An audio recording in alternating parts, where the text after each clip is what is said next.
You are listening to the Horse Radio Network, part of the Equine Network family. This is episode 772 of the Dressage Radio Show on the Horse Radio Network, brought to you by Kentucky Performance Products. The Dressage Radio Show is the official podcast of the United States Dressage Federation. On today's show, we are joined by Delia Nash of Kentucky Performance Products to discuss equine asthma and their new product, Airwise. Next, we chat with FEI judge, trainer, competitor Anne Gribbons about her wonderful book club book, Collective Marks. And last, we chat with Angela Carter about her journey with her amazing Percheron partner, Romeo.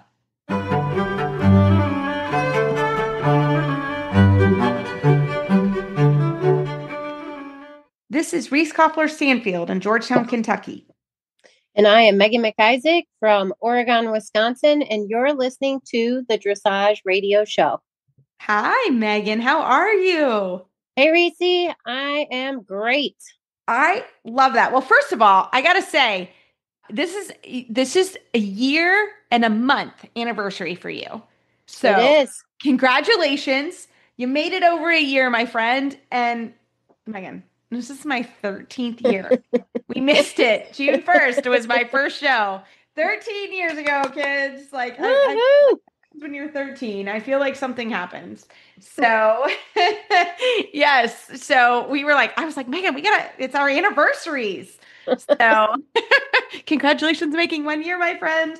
I know. I can't believe it. Thank you for showing me the ropes. And thank you to the Horse Radio Network for having me, and Glenn and Jen. I don't know what I'd do without them. And our listeners. Because we also improve over time, right? Like, it'll be fun to go back and listen to your year show. I will never listen to my first show because it was that bad. So I am so thankful that everyone has stuck around for this long, 13 years. So I was just gonna ask you, what was your best show, like, that you remember? I mean, 13 years is a long time. Yeah, there are definitely shows that I remember as really amazing shows. We did one interview of a veteran. This was many years ago. And that was pretty amazing. Like, just hearing them talk about, just being a veteran and riding. And they wanted to ride in the military. That was pretty cool. I remember a really wonderful Christine Trowrig did a Christmas episode. And I don't remember why specifically that one sticks in my mind, but that was just a really wonderful interview. So there have definitely been interviews through the whole time, especially when we get big guests. You're going to really enjoy we had Anne Gribbons on tonight. She's on tonight's show. And I think just when you talk to really famous people and you get to have a conversation, and you think, gosh, if I didn't have this microphone, maybe I wouldn't ever have this conversation. So that's what it's such a joy to bring what we get to do to everybody, truly. Like, I feel so lucky that I get to sit in this seat, still in my kitchen, in my yoga pants, and I get to talk to Anne Gribbons and have a conversation. Okay, everybody, of course, my hair is done and I look amazing. But, I think that's so special. And I think that's why you and I are here. And it's a wonderful way that we get to bring our message. And people know now about our friendship and our friends who support us on the show. Because there are times where, literally, usually it's never an hour before the show, but like the morning of, we have a couple friends that we call and we're like, please, please, please come on. We had something happen or whatever. Oh, yeah.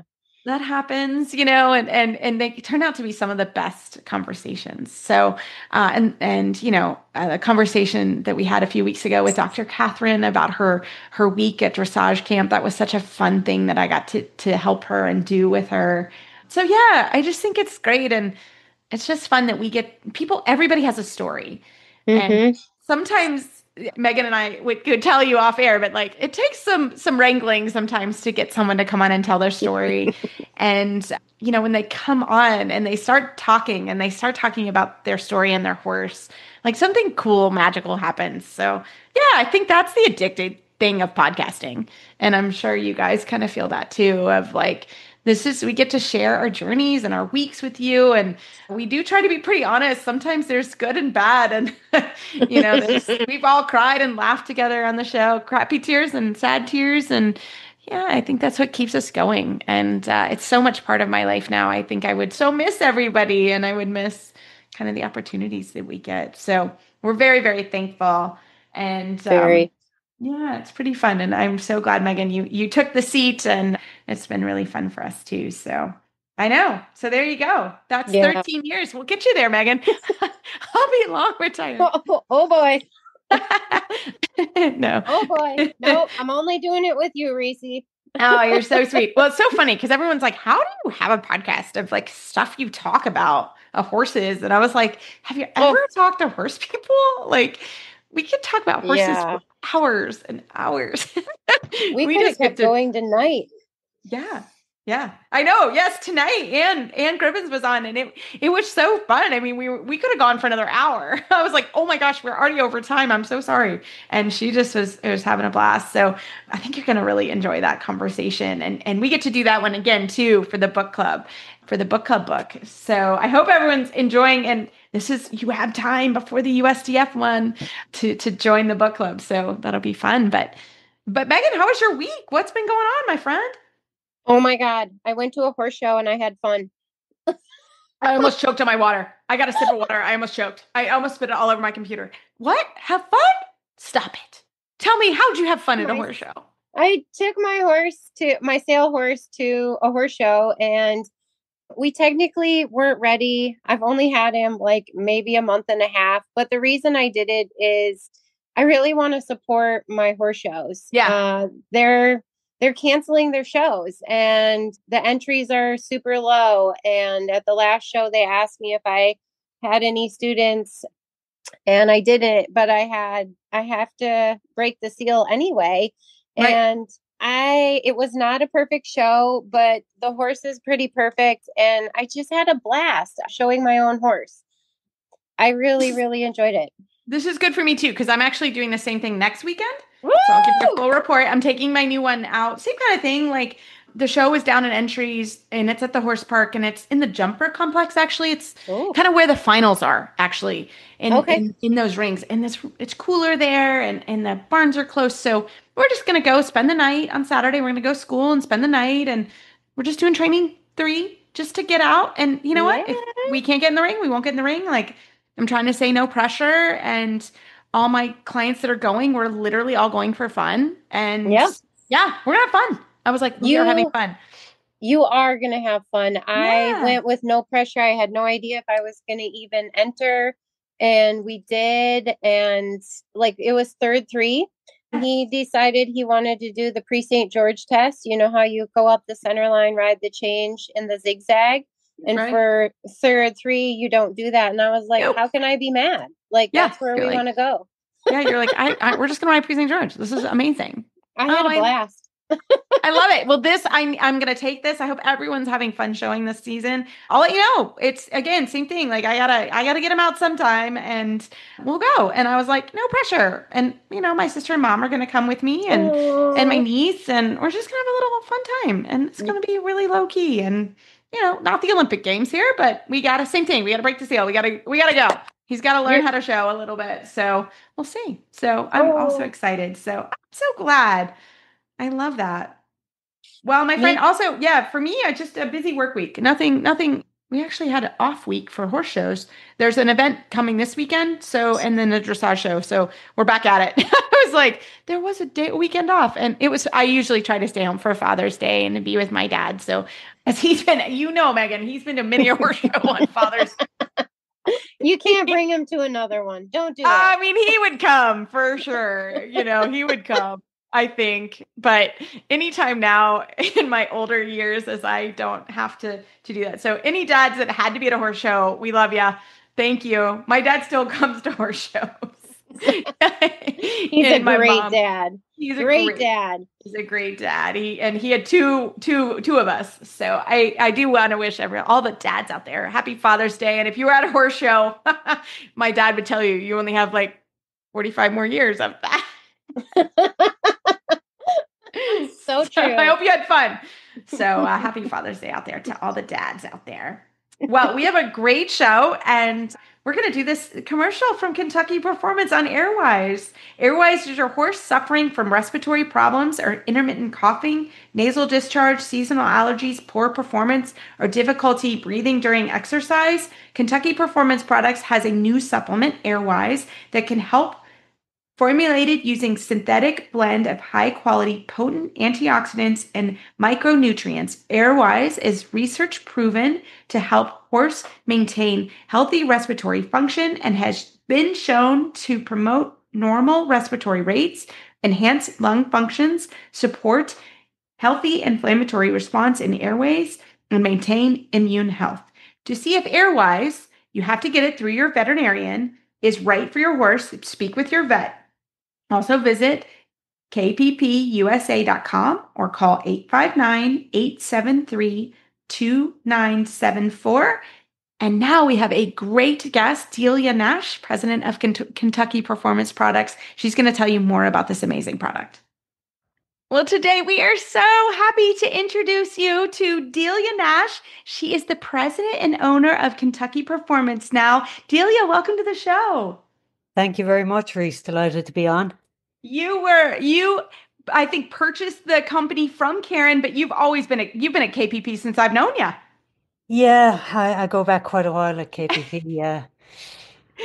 You were just the other half. So everybody knows Karen, and Karen has retired, and you have the company now, and it's so exciting. So Delia, tell us a little bit about yourself. I wanted everybody to get to know you before we start our chat today. Well, you probably can tell by my accent, I'm not a native Kentuckian. I grew up in Ireland and came over here first, I believe, in 1996. I don't like to think about that because... Yeah, we don't like dates. Yeah, for us now. It reminds me of a certain age that I don't like to think about. Work primarily, I was just here on work experience from school at that stage and worked in the thoroughbred breeding side of things. Went back to school and finished my education and have pretty much been here since 2000. So even though I did develop a love for the thoroughbred industry when I was here in 96, I've kept that as my hobby and kind of moved into the nutrition side of things as the way to pay the bills. So I do breed thoroughbreds and race them, but I don't rely on that for my income, thankfully. Well, you had a big winner in Sibelius. I mean, you really have owned. He won the Dubai World Cup. Did I get that right? He won the Golden Shaheen race on Dubai World Cup Day, which was basically the sprint race of the World Cup. Yeah, to say that I've been fortunate is the understatement of the century. To win that race was amazing, but to have a horse like Sibelius, he's a unique character, and he was a fantastic racehorse, but he's just got a personality to go with it, and just feel super, super fortunate to all the places he took us throughout the US in his racing career, and then to Dubai twice, and to win that race was, it's the stuff of dreams. I like get chills when I think about it, because I also, Ali O'Dwyer has been on, her husband Jerry was the trainer, and he may be going to the Retired Racehorse Project, I've heard. So stay tuned, everyone. Yeah, that's the plan right now. We're he's picking up some new skills, hopefully, as we speak. Yes, I'm so excited. He's coming here this week. We're excited for a KPP team. It's going to be so much fun. But I love it. So Delia, you're actually coming on today because you were here at the farm. We got to chat, and I needed you to help me with some horses, and we were making some projects and doing some things. And we were talking about a new product that's out, and I didn't know anything about it. And I was like, we need to save this for the tape. So tell us a little bit about this new product, because it's really exciting. Yeah, earlier this year, we launched a new product called Airwise. And this is a product that's been in development for a number of years. We did all the research on it at the University of Georgia with Dr. Kelsey Hart. And we're really excited about the data that we got in those studies. So you might ask, well, what is Airwise? What does it do? It's for horses that have equine asthma. So under the equine asthma heading, we have inflammatory airway disease, horses that suffer from allergies, basically any inflammation of the airway tract. And how horses might present with this is coughing would be definitely a sign, maybe a little bit of discharge out of the nostril. These are all very visual signs, maybe a horse that's struggling a little bit to breathe, or you notice an increase in respiration rate. But some of the more subtle signs, maybe a horse that's just not performing to full potential, and sometimes you can't always tell that. So there's so many horses out there that suffer from this, and the degree of it can vary quite a bit. But it kind of alarmed me when I started digging into the data, and this is going back to my thoroughbred background again, that about 80% of racehorses have mild asthma, and it does have a direct correlation to their ability to perform the speeds that they can run at and the number of times that they come first, second, or third. Granted, we're not on the audience today is a little bit different than racehorse audience, but I don't think it's breed specific. I think what we're dealing with is the environment that we have horses in. And by that, I mean that we confine horses, we have them in barns a lot. So it's more the environment than the breed. I would agree. I have a horse that's on hydroxyzine. I know you're not a vet, but would you think I could add it in? I'm also going to talk to my vet about this. Or do you think it could take the place of hydroxyzine? I think you can definitely add it in. We're talking about a nutrition supplement. Okay. So, I would never say that it replaces anything that your vet is going to prescribe from a drug aspect. But what it can do, hopefully, is reduce the amount of time that you have to be on the more potent treatment, and something that's more appropriate for long-term use as well. Awesome. And how would our listeners find more information about it? Go to your website or contact you? Yeah, you can do both. You can go to kppvet.com, or if you go, which is the site where we have the Wiser Concepts products, which are our veterinary products, or if you go to KPP USA, you'll find a link that'll take you to that site. And any of your listeners can reach out to me anytime. My email address is on our website, or just call our office anytime and you'll get connected to me. Yeah. Well, I'm definitely contacting you. Yeah, because I was going to say, Delia, and I don't know the statistics for sport horses either, but I have also had horses in the past that have had trouble, and I'm personally an asthmatic, so I get it. For me today, I'm struggling a little bit with the air quality because it got really humid and hot today, and we haven't had that. So what are some signs, if you're my horse is just a little funny, what are some advice for asthma symptoms that you would see with your horse, or if they're just not 100%? I think probably the main sign that you'll see is a little bit of coughing, or, the equine asthma is kind of a heading that you think, well, gosh, my horse doesn't have asthma, he's not struggling that much. That's a new phrase that was coined more recently to cover all of the different breeding issues that a horse might have. So some of these can be extremely subtle, but I think coughing would be maybe the first sign, or just that little bit of discharge.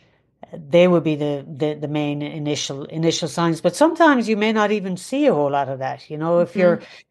If you just kind of find that your horse isn't performing to the level that he should be at, it's something that you can look further into, or just if you see a little bit of heavy breathing.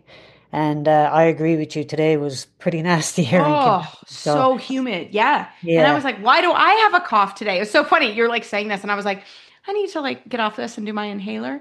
I was like, there's the cough. I was like, why do I have this weird cough today? And that's exactly right. I personally missed it on myself. So it would be easy to do it on a horse, especially when you're traveling or when things are just not 100% right. And if any of your listeners suffer from allergies themselves, it's not necessarily asthma, but just suffer a little bit from allergies, some of those it's very similar symptoms in the horse. So it could be just, very subtle symptoms, and not necessarily that, there's difficulty breathing, but it could escalate to that over time, because basically what we're dealing with is inflammation in the respiratory tract. So if it goes untreated, it can escalate. Yeah. So I'm actually getting a question from our producer, Jen, and she said, would a horse be getting be getting tired be a symptom, or lack of stamina? Like he should be fit, but he still gets tired. Would that be a similar symptom? Yeah, I think lack of stamina would definitely be a symptom, you know. I mean, if a horse is struggling to breed, and I use that word struggling to breed very loosely, but you know, if they're not getting adequate air supply, that's going to impact performance. And it could just be a very subtle restriction in air supply, but you know, these are athletes, so you know, just a minor impact on breeding can have an impact on performance. Right, right. That makes total And sense. and again, going back to that thoroughbred data, this was mild asthma. This would probably never have been diagnosed. This was a big study that was done.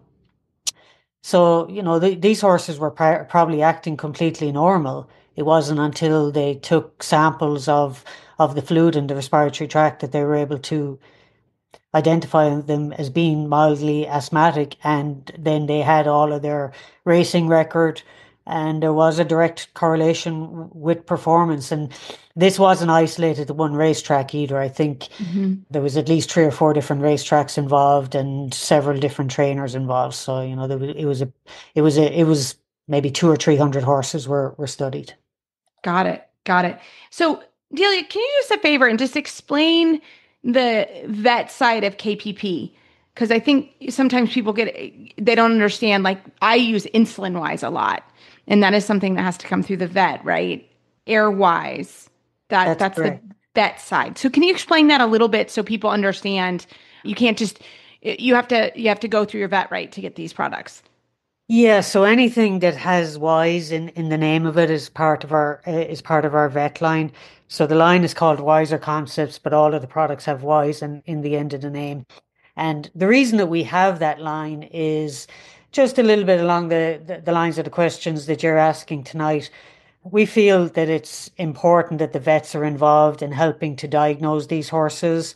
And is a product like Airwise appropriate as your only solution, or do you need to use a product like Airwise and get a little bit more aggressive with some other treatments for a short period of time? There's all different scenarios, but we feel it's important that the veterinarian is involved with you in making these decisions. So that's why we have that vet only line, that I guess products that are just a little bit more complicated in what they do. Like the Insulin-Wise. That's an amazing product, but you know, that's for horses that have insulin resistance. And so, you know, we use that with our vet in explaining the diet and all the other things that's going on. So it would make sense with the asthma too, from somebody who has asthma. Like it's a whole comprehensive allergy program for me. It's, you know, the inhaler and that kind of stuff. And so I can understand that makes total sense. Yeah, that's a perfect way of putting it, that it's the whole program. And you know, we want you to get the best results, so we want the product to be used appropriately. Makes sense. Makes sense. And they're really, really phenomenal products. So I love it. So one more time, do you mind to explain, like, how can people find you online? They can call. That is the amazing thing about KPP is the customer service. If you have a question, Delia will help you, her team will help you. And also just the information that you put out in general as a company is phenomenal information just to read if your horse has that problem. So how can they find you online again and get the information? Yeah, if you go to our websites, KPP USA or kppvet.com, all our contact information will be on there. The office number is 859-873-2974. And you can ask for me. If I'm not in the office, they'll get a message to me and I will return your call. Or you can email me as well, dnash@kppusa.com. And that's the good thing about being a small company. You can get directly to me if need be. 50-pound feed bags, bulky supplement tubs, and gallon fly spray refills, no problem. At Chewy, every order over $49 ships for free. So if you can stock up on all of your horse's favorites without the heavy lifting, order online or in the app and let Chewy deliver everything they need fast and free right to your barn so you can spend more time with your horse Start shopping now at chewy.com/equine. And without further ado, our next guest needs no introduction. It is the lovely Anne Gribbons. Well, tonight we have an author on, and really she needs no introduction. Anne Gribbons. She's the author of our book club, Collective Remarks. And Anne is a 5-star dressage judge. She was the technical dressage advisor for our team from 2010 to 2012. She's trained numerous CDI horses and riders, and it's truly an honor to have her on the show. Anne, welcome. Thank you so much. I'm delighted to be here. Well, you're the kind of interview that I honestly still, after 13 years of podcasting, get a little hyped up and a little nervous in a good way to have you on, because it's such an honor. So we're thrilled. And I love this book. I hope everyone has read it and or will get it and continue to read it, because it's phenomenal. And the chapter that really came out, because it's really being discussed right now, is the first riding instructors and how important that is, and also being coachable. So can you talk a little bit about this concept? Because this was great. Well, I think that as people move on in their riding and get better and get more experience, get better horses, etc., it shows what they have in the bottom of their riding. And at times, they don't realize that the reason that they are moving on and that they are doing well is most possibly because the very first person that taught them had the right idea, the right system, and also could actually express it in a way that made sense to them, even when they were very young and very inexperienced. Mm-hmm. And sometimes when people look back, they don't remember or they don't understand how valuable that is to start off on the right foot. And that's why in this country, of course, we don't have to have, everybody doesn't have to have a license to teach riding. Yes. That's not true about most other countries. Mm-hmm. You have to have a license. You have to have a government license to be allowed to teach. Mm-hmm. And there's a certain selection then, of course, right away. But that hasn't stopped us in the United States from producing very good teachers. But they usually came in like the second wave. You know, Yes. Those of us who had the first horses, we trained ourselves. We went to Europe to get instruction because there was nobody here when I started in the 70s to really help in the 80s. We had to go abroad. There was not enough to go around of people who actually knew what they were doing when it came to dressage. But then the second generation, well, the first one actually, which is people of my age, we learned from them. And those of us who like to teach and enjoy the interaction with other riders and enjoy the process of watching horses and people learn, then we carried it on to the next 2 generations. We're about on the 3rd generation now. Okay. And these people that are now starting seriously to ride don't have to go abroad. They have plenty of good teachers here. And, but they don't realize how lucky they are.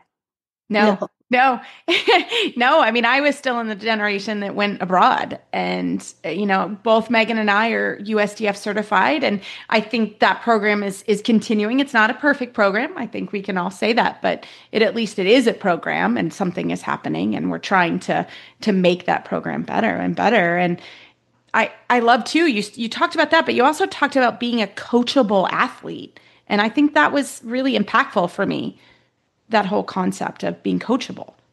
Well, that's the other side of the coin. Yeah. The person that is learning has to be receptive. They have to be able to take criticism on board and understand that you mean well for both them and the horse. And of course, the instructor has to know what kind of horse they should be riding. And very often, people start off on the wrong foot with that. Even, adults that are learning the sport, they just want this fancy horse that has wonderful movement and is young enough and all this nonsense. But that's not who is going to teach you to ride.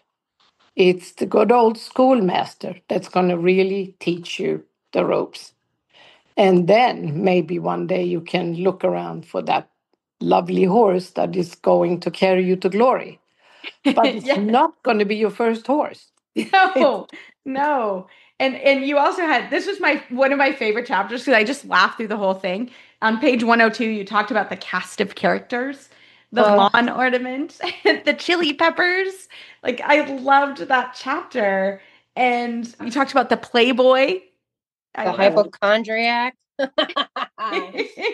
Well, but I have schooled so many horses, I've ridden so many horses that I can now almost, after a little while with the horse, I can tell which one is this. Yeah. Yes. How is one? So funny. And the Playboy, you're talking about the stallions being the Playboys. I love that. I just got a kick out of this chapter. And the ideal. Can you talk about the ideal? This was interesting. I liked that one. Well, the ideal horse, of course, doesn't exist. Right. Like the perfect human being doesn't exist. But if you can even get close to it, that would be nice. Right. So it would be the kind of horse that is, first of all, likes people. And all of them don't. That gets the thing that we are going to have way to communicate, and they might even be interested in it other than to get fed and cared for. But when they're interested in being ridden, you can tell almost right away if a horse buys in to the whole thing of being a riding horse or really thinks the whole thing is ridiculous. And that doesn't take long, because the ones that don't get it or aren't that interested, they'll do it. And they'll go along, and they may be very lovely and safe to ride, but they never develop a pride in what they learn. Mm-hmm. And then, they're a little bit like slaves. They just do it because, that's their job. And they look at it as somebody who has a really boring job or a necessity, to earn a living. Then there are ones that, to me, become very interesting to ride are the ones that do understand when they learn things. And even if it was hard for them to learn, when they get it, it's like, oh, and you can literally feel the dime falling, and they go, oh, that's what you want. Oh, well, that isn't so hard. And this is more or less how you go on and teach them one thing after the other. When you first introduce it, they may either get confused or scared or just resist and all this. But the ones that have that way to communicate with human beings, they will eventually go, maybe you have a point. And then the beauty of it is that if you have such a horse that is willing to communicate, then eventually down the road now, when you say you have taught them all the movements in FEI and even towards Grand Prix, and each one of my good Grand Prix horses and good show horses came to a point sometime a year or two after they learned all the movements that they had graduated. They understood that. And then it's almost like one day they just sort of exhaled and looked around and said, I know it all now. And then after that, they would be helpful. If I messed up, if I didn't ride well on a day, they could go, oh, come on, now you can do better than that. I know what you want. They almost took care of me. And that's just a great feeling. So, and then you have a totally different relationship, because not only do they know their job, they look forward to it. And I've had a couple of horses that that I rode and showed a lot that would literally, they get the whole thing. They understood about the show. They understood about the shipping there. They understood what they were doing in the stalls. And then the warm up, and then they literally would drag me to the ring for their own sake. Yes. This is because they liked being, liked the spectators. They liked the attention. Yeah. They even liked the applause. They got to know that this was all about them. Yeah. And were those your so- CDI horses? Your international? Were those really? Those would be the ones that were going Grand Prix, and then Jeff. Mhm. And it was just a great feeling and they also knew when something was my fault. When they messed up. Really? Yep. So, no, and I love that when they really understood the whole game. And then we would like at times to try to, horse had worked for a long time. Especially, we had a farm that was a regular riding academy on Long Island for many years. Yeah. And then we had a certain group of horses that were our dressage horses. And we had a couple of real gems that were, old horses, but real go-getters. And they had worked for us sometimes for 5 or 10 years doing their thing. And then eventually it was time to retire them. Yeah. And we had one star. His name was Trenzado. He was a Chilean thoroughbred. He had gone in 2 games, I think Pan Am games, but maybe even Olympics. One as a jumper and one as a FEI Grand Prix horse. And Linda Oliver owned him. And at some point, we were riding in a quadrille together at the Washington International, and she rode Pensado. And then, little later in life, he had a problem. She lived in Virginia, and he had a problem breathing. And the vet had said, "Look, this horse needs to go somewhere close to the ocean, close to the water. Wow. It will make it easier for him to breathe." So she called me, and she gave us the horse. And of course, I knew the horse already. Yeah. And he was about 17 when we got him. Well, he ended up being our superstar and working for us for, at least, we tried to retire him when he was like 23. and he would have none of it. That's funny. He's like, no way. No way. So we tried to turn him out by himself in the nice, paddock. Yeah. And it took about an hour, and boom, boom, boom, and he'd be standing in the barn. And we forgot he was a jumper. Yeah, he was a jumper. He's like, I can still do it. That's right. So he's standing in the barn. So I had enough of the flies, and this was boring. And what happened to the grooming, and the pack up? Okay. Where are my people? Oh yeah, and where are the people? So and then we tried to turn him out with a pony, so he demolished the pony. That was way beneath him. No. Finally, we turned him out in our stallion paddock with these huge fences that were big poles, of fencing. We said he's not going to be able to jump out of that, and he died. He tried. It almost got hung up in the stifles. Okay, so we just gave up. We said, fine. Yeah, you're like, never mind. Groom him, tuck him up. Yeah. And we worked him for several more years. We couldn't stop him. He was just unstoppable. He needed his grooming, he needed his people, and he needed to work. And finally, it was a very slow, variety of dressage, but that was it. And eventually, this couple came in from Massachusetts, and they were looking for a wonderful horse to trail ride. And they were elderly, but they were, decent riders.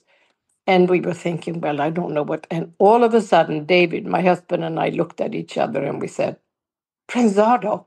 We got one for you. Well, we made them promise and swear that they would take him out, groom him every day, ride him every day. Oh. And they kept him there for 5 or 6 years. And I got these Christmas letters from Trenzado that told me all about this couple, how they took care of him, what the cats did, what the dogs did, and all this. And it was and finally one day I got this panic call. The horse is now like 30 plus 32, Oh, 33. And this wonderful woman says, Trenzado is down in his stall. It looks like he's colicking. What should we do? oh, it's time. I said, maybe just hold on to him, kiss him on the nose, and call the vet. Yes. Oh, you're like, Oh it's my God. time. It was, yeah. So, but anyway, so there are horses that get the game, and many of mine did. One was my, Pan Am and later Olympic horse, Metallic. He loved to show, and really training he thought was a complete waste of time. But that was, he could be lazy, he could be backwards, but when it came to showtime, he'd better be on the van. And I've had several, and then I had one just the opposite. Lovely to school, and a super nice horse. And I spent some time in Germany with him, with Harry Bolt, and his name was Don Extra, and he would do anything I asked. But he got completely panicked in the test, Oh, wow. and he wouldn't, not so that he misbehaved. He just stopped breathing. Oh, He held his breath. He would come in the test and he would start holding his breath because he was so intent on not making mistakes, and he was so, and it was just, he obviously didn't enjoy the whole thing. no. He was just so afraid to fail that, and not be praised, that he just couldn't. And he was fine. He was fine through Prix St. George, but once he got into Grand Prix, that was too much for his. Much. Yeah. Oh, interesting. So, I think that's really interesting how some just are able to do it and some aren't. That's really. And then what happened with that horse? He eventually, I sold him to an amateur that never pushed him to go do a Grand Prix test. So he stayed at the small level and was perfectly happy, although he was very good at all the Grand Prix, particularly good at Piaffe and Passage. But something clicked in his head, and he just thought, well, the requirements were just more than he could handle. So he wouldn't breathe right. And you get, that's a lot of tests, the Grand Prix. And when you get when you're not breathing, the horse acts like he's going to faint. This is not good. So not good at all. I loved your book, Anne. Thank you so much. And I really enjoyed the sections on judging and being judged and your honesty about being a judge. One of the chapters were the perfect show through the judge's eyes. And I've gone through the L program, and I know I don't want to be a judge. And just hearing, the joy of judging, 20 years to become an I judge. Wow. Thank you. Well, that's a whole different chapter and a whole different skill, actually. Yeah. But it does help you as an instructor to be a judge. Mm-hmm. Because you can play both sides of that. You can be the rider instructor and, feel that, know it, and know what to say. But you can also suddenly switch on your judge's hat and go, and now I want it to look like this. And, that's a different side of the coin, isn't it? Oh, it's 100%. huge. And the education that you've gone through, the seminars, I knew about our L program. It's just really awesome. And then, so thank you for your honesty there. And then I wanted to talk about the last chapter, that you had, which is Who's Next? Talking about our youth and ponies and developing our own horses. And I think we stopped at 2012 is the year that you stopped writing the articles. Do you think that we've grown, or do we still need to work on our ponies and our riding schools and developing our own horses? When it comes to ponies, yes. Yeah. And when I was the technical advisor, I set up the whole original educational program with, developing coach and young horse coach and the whole thing. We already had somebody working as a young horse coach, but I incorporated the whole program. So I asked Debbie McDonald to be my development coach. And then I said it. And then also I wanted a youth coach, and we got that too. But I never was able to get a pony coach, and I wanted London Grey for the ponies. Yes. And that would have been perfect. But somehow at that time, our finances were meager. They were not good at all. We were not in a financially strong position. And honestly, the USCF said, look, we just can't, we can't afford it and we're not interested. However, it should have been set up sometime sooner. And the reason is that the ponies is what actually really fosters not only the kids, but the parents. Sure. And now your parents for pony kids become your best sponsors. Yes. And there's built-in sponsorship there. And also the ponies, they will foster kids better than any teacher. Yeah, it's true. True. They are. And then you go and then you wonder why the Europeans come up with these new wonderful young riders all the time. If you try to judge a young rider class or a pony class in Europe, it's very, very, very hard to do because they are all perfect. They are so good. And, 24, I was at Compiègne, 24 or 5 ponies in a class. I almost fainted dead away. I had no idea. They were so good. And, they don't do a whole lot. So you have to be paying attention every second to what possibly could go wrong. And nothing ever does. And now you know where all these sudden star riders come from. That's where they come from. Ponies. They started with ponies, then they went to young riders, and now they're in the bottom. They had all this fabulous education from both teachers and ponies. And boy, they sit like planted on the horse, and they are so good, so early. And that's why they have so many coming generations, what they call Nachwuchs, which is what comes after, the next growth. And that's what we have all struggled, my generation of teachers in the United States struggled to produce those riders. And then those riders are now teaching the next group. And so, that's working. The going down the ranks from, that's not now trickling down in a good way. But I still think that we are missing a lot by not having real strong pony divisions for dressage horses. And let's face it, if we offer the party, they probably will come. Yeah. But we don't have it, and it's just all those ponies that are perfectly capable of doing a dressage test are out there jumping, 2-foot fences their whole life. And we have masses of them. And why couldn't the kids do both? Yeah. Yeah. That's the thing. And of course, most teaching of riding in Europe is just in reverse of the hunter jumper. That's the first thing that I saw here. Yeah. Where, of course, hunter jumpers, there was no dressage really, except in certain little, places in the United States. But nobody could spell it. Nobody knew what it was.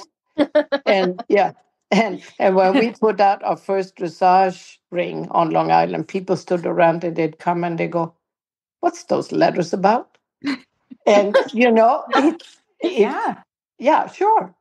had not the slightest clue. So we should set up a booth at the pony finals here in Kentucky, and maybe I should give away some, like have a ice machine or something. Like come hither. But you need to install a good pony coach. That's part of what your pony coach, pony classes, big ribbons, big hoopla, and start it somewhere for only ponies, not for adults riding ponies. That's a different division. That's cute, but no. Yeah. So that the ponies they get a value of their own as dressage horses here, and they breed ponies in Europe, as you well know, that are like miniature superstar horses. Yeah. They're gorgeous. I just was always sad I was too big to ride them. I know. They're delicious looking. They're just unbelievable. Amazing. But they're not that easy to ride. No. No. Little firecrackers. That's for sure. But, I do that is something. And also another problem that we still to some degree have, which you could tell from the very last Olympics, Mhm. there's two traditions in Europe. And one is the whole pony thing and the riding schools, which we don't have regular riding schools here. Yeah. Of course, we had a riding school, my husband, but that's only because that's how I learned. And that's how we ran our business. But they're very far and few between where you can go and take a child or a young rider or, somebody that's learning and just let them ride with good instruction on horses they don't have to own. Mm-hmm. So, here you have to own the horse or you have to have a friend that owns a horse. So you can't just go and learn how to ride. Yeah. Mm-hmm. And every community in Scandinavia, in Germany, in France, in Holland, have riding schools because that's part of their top sport. Like in Sweden, riding is like the second or third sport of the country after after soccer and and maybe ice hockey, and that's it. And it's riding. So there's riding schools everywhere, community owned. Yeah. And they have the horses, and that's how I spent years at one of those in Gothenburg. So that's a big difficulty that you can't just go and learn to ride easily. Yeah, and then and then the other problem is our lack of people, good riders that are unwilling to school and bring their own up the ranks. And that's something that, never has happened. This habit we have gotten into, unfortunately, of buying ready-made horses from Europe, I can assure you, they'll never sell us a Grand Prix horse that's going to beat them in the Olympics. No way. Not going to happen. So, no way.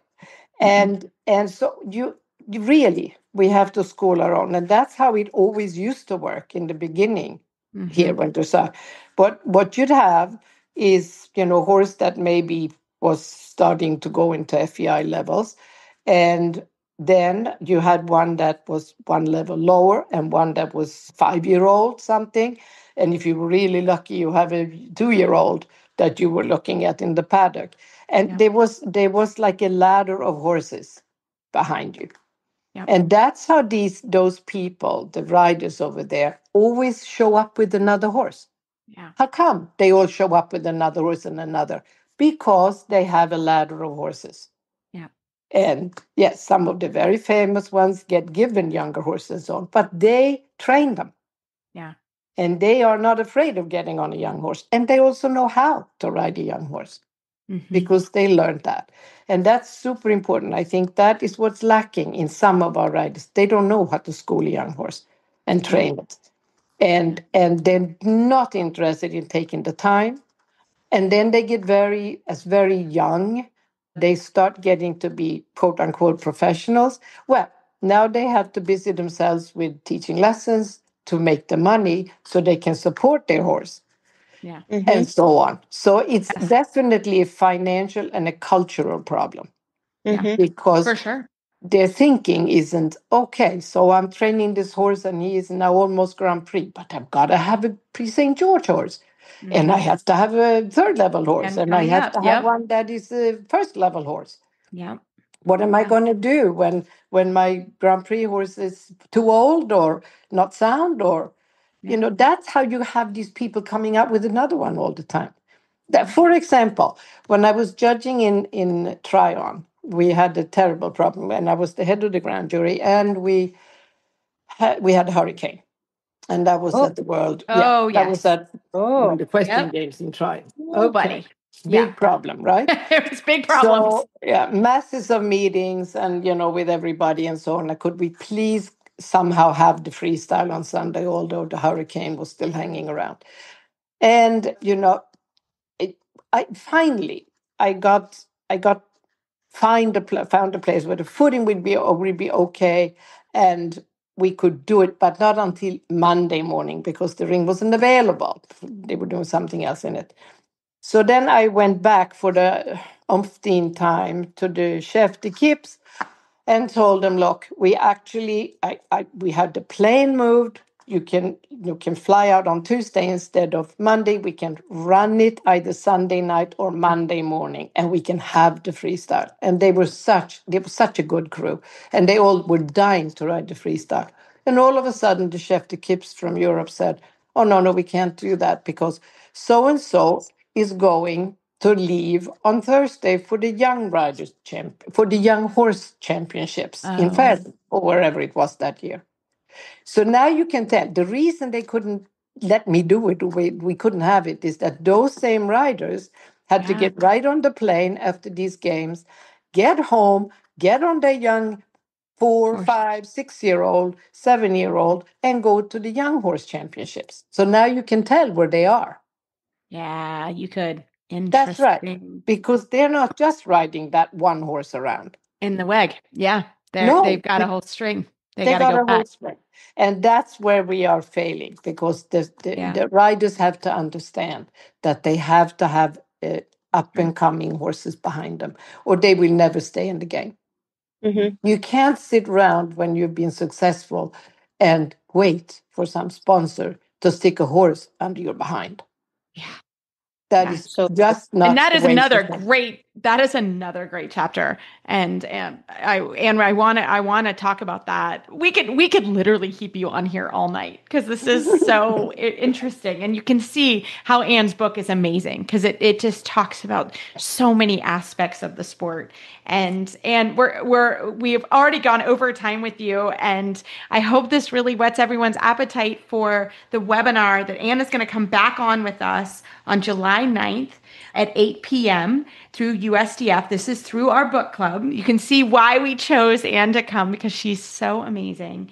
And if you haven't, this gives you time. If you have not got the book from Trafalgar Square or horseandriderbooks.com, it is Collective Remarks from Anne Gribbons. And this is your time. You can get the book and get started and get it read by the time of the book club. And we're going to have to go into that. I would really like to literally talk about the sponsorship, and that's also not an easy road and a different road. And oh no, and I do mention that too.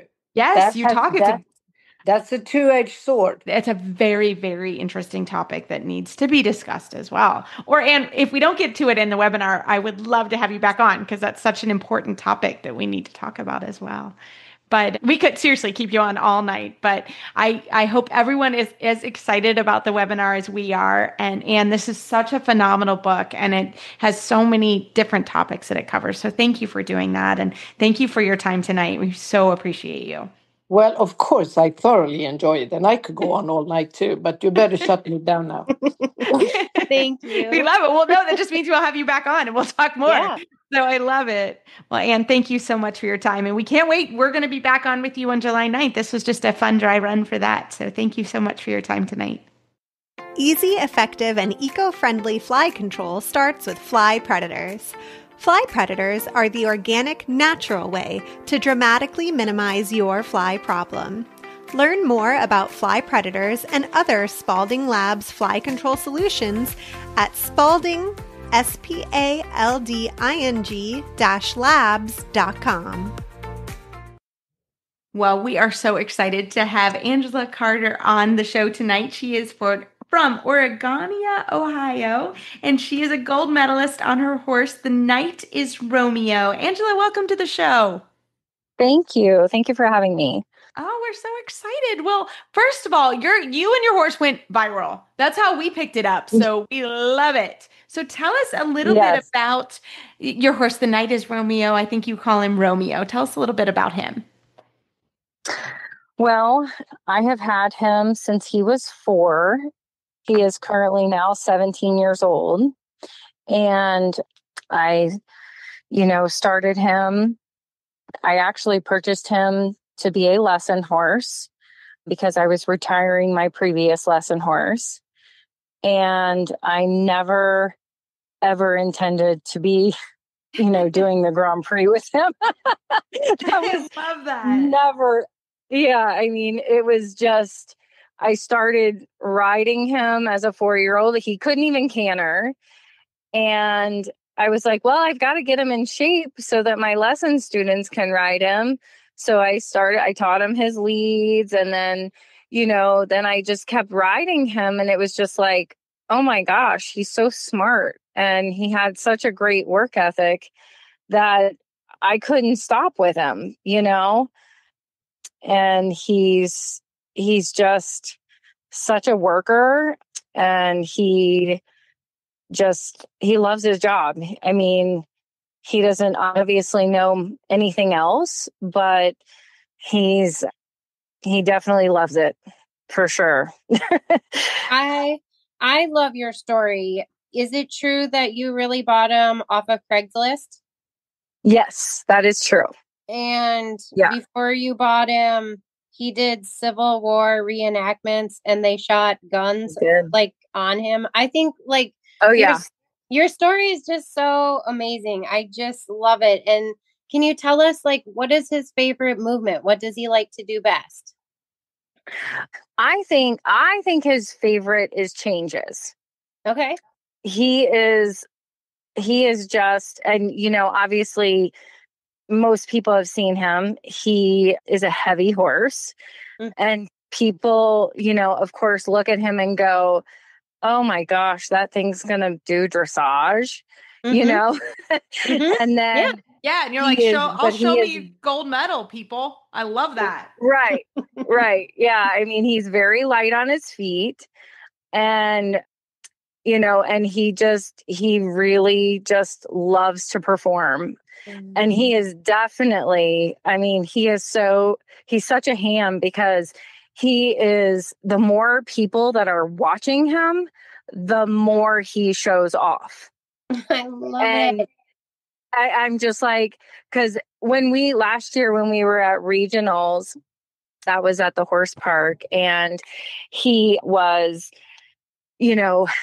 we showed, I think, about 7:00. So we were the evening entertainment because we did our musical freestyle. And all of the people, and I've got video of it, everybody in the crowd in the pavilion were clapping to our music. And he just lit up, and in a good way. He was like, he was they're ready clapping to for show. me. Yeah, he was like, they're here for me, and so he's definitely a performer. And what has been one of the things he struggled with in teaching him all the way to the Grand Prix? Well, this is something that we continue to struggle with, is just, I would say our pirouettes are very difficult for him, because he struggles to lift himself. And so, he's just never going to have a lift that a warm blood does, and that's okay. It's okay. Fine. It is Absolutely. What it is. Yeah.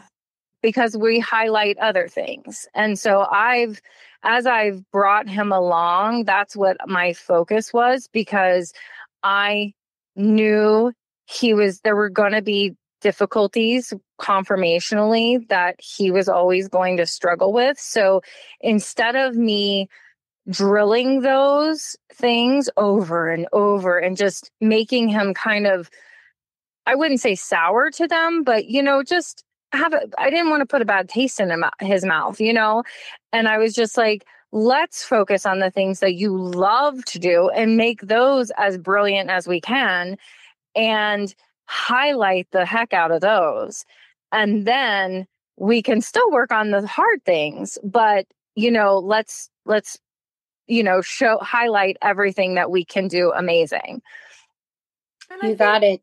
Yeah. And I think that's such a great point. And I say this too, because I have a client that shows Dr. Catherine. She was on the show, and she shows a wonderful ranch horse, but he doesn't have the movement of warm blood. Like, we know that. So we have to be so technically correct on so many things, where maybe you would actually have a little easier time if it was, you know what I'm saying? Like that's not the reality. So we have to highlight things and do things really well. Like, have straight center lines, have square halts, have correct walk pirouettes or turn on the haunches. Absolutely.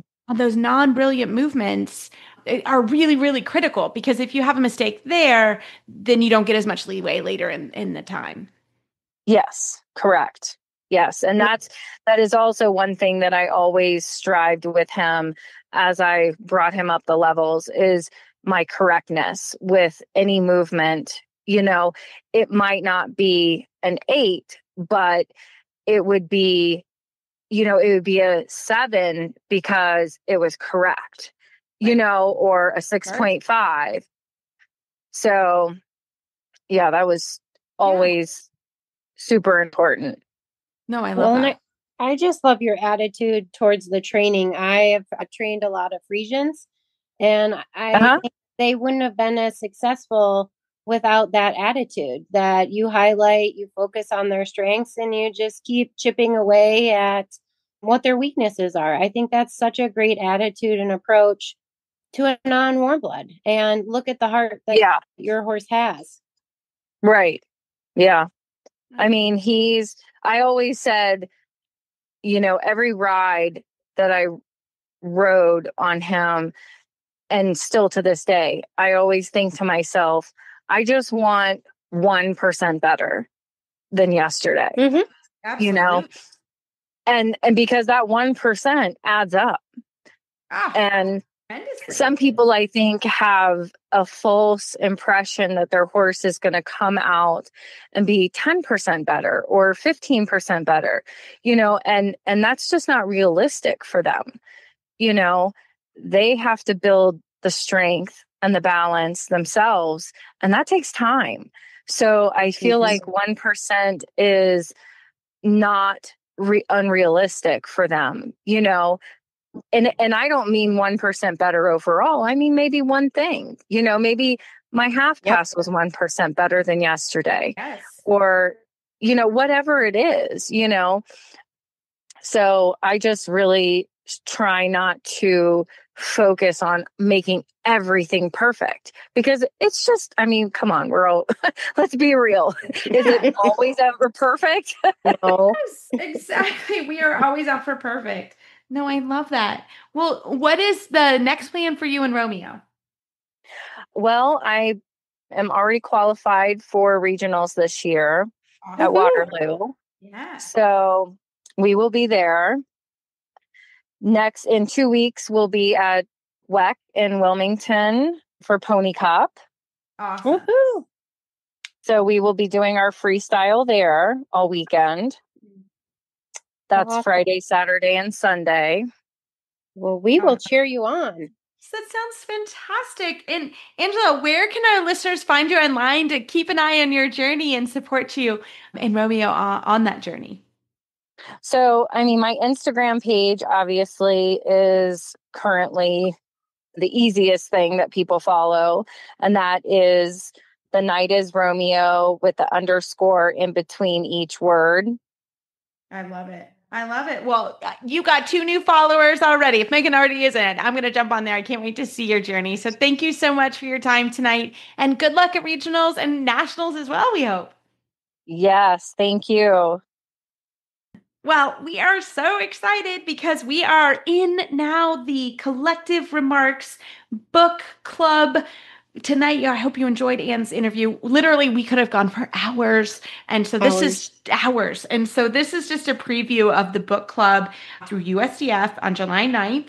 We're going to have another discussion with Anne. So, and this is the one where you guys can come with questions from the book.